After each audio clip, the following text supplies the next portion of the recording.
श्री सद्गुरु महाराज की जय। महर्षि में ही दिनचर्या उपदेश। लेखक गुरु सेवी स्वामी भगीरथ दास जी महाराज। गुरु महाराज का प्रवचन। मन को वश करने का उपाय। प्यारे लोगों, जितने काल का यह जीवन है, मरने के बाद इससे बहुत लंबा जीवन है। संत दरिया साहब ने कहा है, मरिए तो मरी जाइए, छूटी पड़े जंजार, ऐसी मरनी को मरे, दिन में 100 बार। मरो, असल में मरे हुए हो ही। अगर तुम्हारे हृदय में ईश्वर बसता है तो जीवन है, ईश्वर नहीं बसता है तो मरे हुए हो। गोस्वामी तुलसीदास जी महाराज ने कहा, धर्म ते वीरति जोग ते ज्ञाना, ज्ञान मोक्ष प्रद वेद बखाना। संत कबीर साहब ने कहा है, प्रेम बिना जो भक्ति है, सो निज डिम्ब विचार, उदर भरन के कारणे, जन्म गवायो सार। अगर मृत्यु नहीं होती तो मनुष्य बड़ा अहंकारी हो जाता, इसीलिए मरना साथ लगा दिया गया। राजा, रंक, फकीर, कोई भी हो, सबको मरना है। अभी आपने सिकंदर का नाम सुना, उसी का सिकंदरी गज था। आज के गज से नापा नहीं जाता था। एक एक काम करके लोग चले गए हैं, अब केवल उनके नाम रह गए हैं। भगवान कृष्ण के समय में दुर्योधन हुआ था, जो बड़ा दुष्ट था। रावण भी दुष्ट वृत्ति का था। उसी रावण का भाई विभीषण बड़ा भक्त था, जिनका नाम आज भी लोग लेते हैं। जब रावण को भगवान का बाण लगा और वह मरने लगा, तब भगवान राम ने लक्ष्मण से कहा, जाओ। वह बहुत बड़ा पुराना राजा था, उससे राजनीति की बातें सीख आओ। लक्ष्मण रावण के पास गए और रावण से राजनीति की बातें सीखने का नम्र निवेदन किया। रावण ने कहा, दोनों भाई एक साथ रहिए, तब कहूँगा। जब भगवान राम भी गए, तब रावण ने कहा, अच्छे कामों को जल्द कीजिए, बुरे कामों में देर कीजिए। उसने आगे कहा कि देखिए, मैं यमलोक गया था, वहाँ देखा कि जीवों को अनेक दंड दिए जाते हैं। मैंने सोचा था कि यमलोक को ही तोड़ दूंगा, लेकिन वह काम मुझसे नहीं हो सका। सोचा था कि स्वर्ग तक सीढ़ी लगा दूंगा, लवण समुद्र को उछाल उछाल कर क्षीर समुद्र बना दूंगा। यह सब शीघ्र करना चाहिए था, लेकिन टालते रहने से पूरा नहीं हो सका। मैं आपकी धर्मपत्नी को हर लाया। यह बुरा काम मुझे नहीं करना चाहिए था। आप दोनों भाई जाइए, बस यही कह दिया। शुभ काम को जल्दी कीजिए, बुरे काम को टालते टालते छोड़ देना चाहिए। यह तो रामायण में लिखित कथा है। हम लोगों का जो मन है, यह बड़ा रावण है। जब तक संत का शासन, अच्छे गुरु का शासन नहीं होता, तब तक यह नहीं सीखता है। जैसे मस्त हाथी को अंकुश से वश किया जाता है, उसी तरह मन को गुरु ज्ञान से वश किया जाता है। जो मन को वश करता है, वह सारे संसार को वश में कर लेता है। मन को वश करने के लिए सत्संग, ईश्वर भजन और शुद्धाचरण हो, नहीं तो मन शुद्ध नहीं होगा।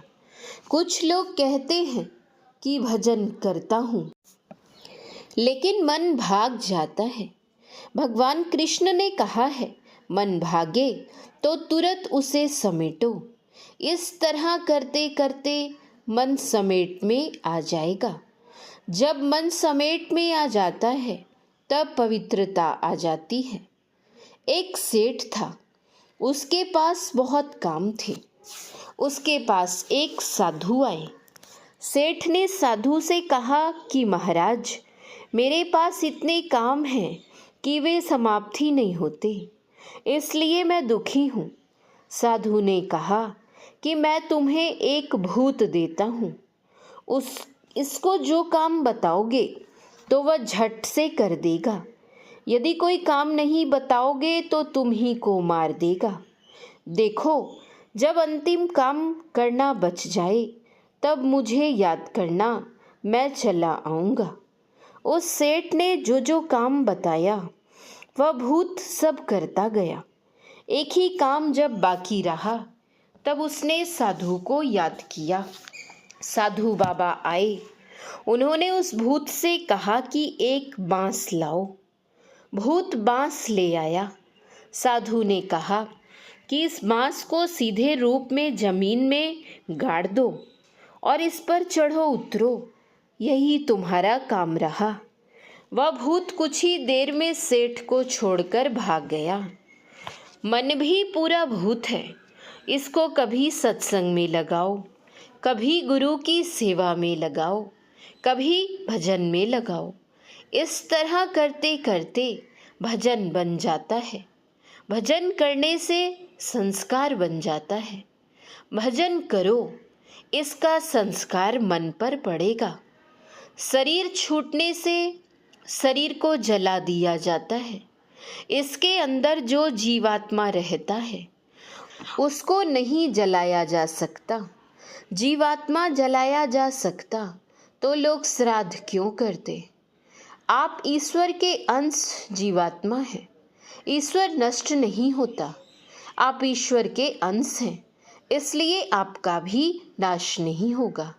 गरीब अमीर कोई रहे, दुख से रहित कोई नहीं है। दुख है जन्मना और मरना।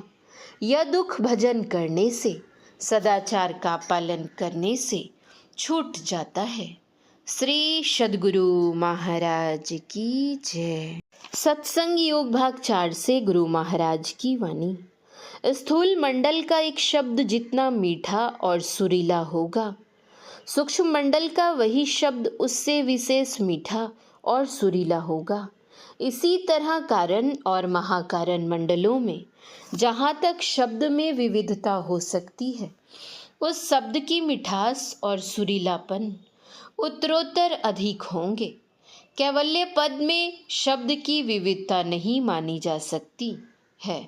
उसमें केवल एक ही निरुपाधिक आदि शब्द मानना युक्ति युक्त है, क्योंकि कैवल्य में विविधता असंभव है।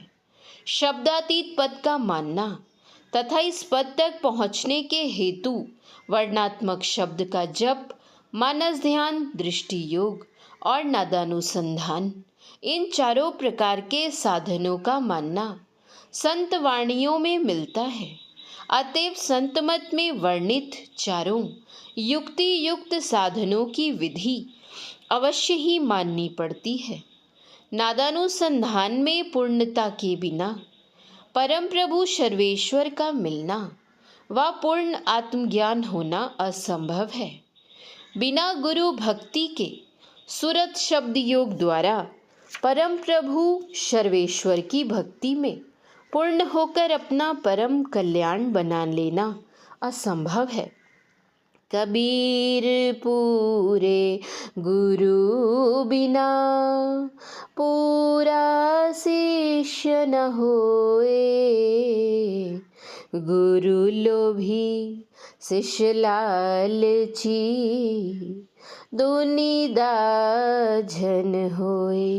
कबीर साहब, जब कभी पूरे और सच्चे सद्गुरु मिलेंगे तभी उनके सहारे अपना परम कल्याण बनाने का काम समाप्त होगा। पूरे और सच्चे सद्गुरु का मिलना परम प्रभु सर्वेश्वर के मिलने के तुल्य ही है। जीवन काल में जिनकी सूरत सारे आवरणों को पार कर शब्दातीत पद में समाधि समय लीन होती है और पिंड में बरतने के समय उन्मुनी रहनी में रहकर सार शब्द में लगी रहती है। ऐसे जीवन मुक्त परम संत पुरुष पूरे और सच्चे सद्गुरु कहे जाते हैं। परम प्रभु सर्वेश्वर को पाने की विद्या के अतिरिक्त जितनी विद्याएं हैं उन सब से उतना लाभ नहीं जितना कि परम प्रभु के मिलने से, परम प्रभु से मिलने की शिक्षा की थोड़ी सी बात के तुल्य लाभदायक दूसरी दूसरी शिक्षाओं की अनेकानेक बातें लाभदायक नहीं हो सकती हैं। इसलिए इस विद्या के सिखलाने वाले गुरु से बढ़कर उपकारी दूसरे कोई गुरु नहीं हो सकते और इसीलिए किसी दूसरे गुरु का दर्जा इनके दर्जे के तुल्य नहीं हो सकता है। केवल आधि भौतिक विद्या के प्रकांड से भी प्रकांड व अत्यंत धुरंधर विद्वान के अंतर के आवरण टूट गए हों, यह कोई आवश्यक बात नहीं है और न इनके पास कोई ऐसा यंत्र है जिससे अंतर का आवरण टूटे व कटे, परंतु सच्चे और पूरे सद्गुरु में ये बातें आवश्यक हैं। सच्चे और पूरे सद्गुरु का अंतर पट टूटने की सदयुक्ति का किंचित मात्र भी संकेत संसार की सब विद्याओं से विशेष लाभदायक है। श्री सद्गुरु महाराज की जय। श्री सद्गुरु महाराज की जय। श्री सद्गुरु महाराज की जय।